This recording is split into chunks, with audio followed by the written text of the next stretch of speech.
عرب شیوخ کے محبوب اور مہنگے ترین شکاری پرندوں کے علاج کے لیے ابوظہبی میں دنیا کا سب سے بڑا اسپتال قائم کر دیا گیا ہے۔ تفصیلات کے لیے ابوظہبی سے سید مدثر کی رپورٹ دیکھیے۔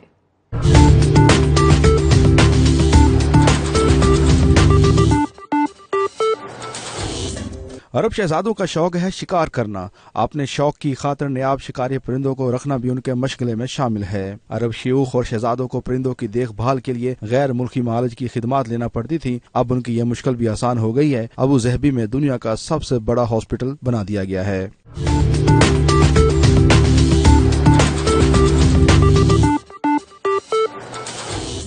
فالکن عقاب اور شاہینوں کا 25 سال سے علاج کرنے والے جرمن معالج اور ہاسپٹل کے ڈائریکٹر مارگریٹ ملر کا کہنا تھا کہ بعض اوقات ان شکاری پرندوں کو رات میں حادثہ پیش آ جاتا تو ان کے عرب مالکان کئی گھنٹوں تک ان کے پاس بیٹھ کر گزار دیتے، یہاں تک کہ صبح ہو جاتی۔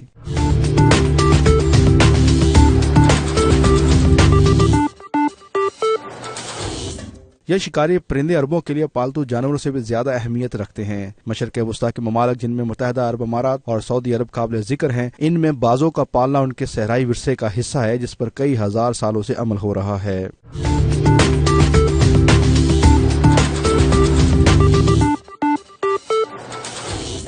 ہاسپٹل کے ڈائریکٹر کا مزید کہنا تھا کہ صحرا میں رہنے والے عرب ان شکاری پرندوں سے گوشت کے حصول کے لیے شکار کرواتے ہیں۔ یہ پرندے خاندان کے بچوں کی طرح تصور کیے جاتے ہیں اور ایسا آج بھی ہوتا ہے۔ اس لیے UAE میں دنیا کا سب سے بڑا ہاسپٹل بنایا گیا ہے تاکہ ان پرندوں کا علاج بر وقت کیا جا سکے۔ اس ہاسپٹل کو دیکھنے کے لیے دنیا بھر سے سیاح بڑی تعداد میں UAE کا رخ کرتے ہیں۔ سید مدثر خوشنود، ابوظہبی، متحدہ عرب امارات۔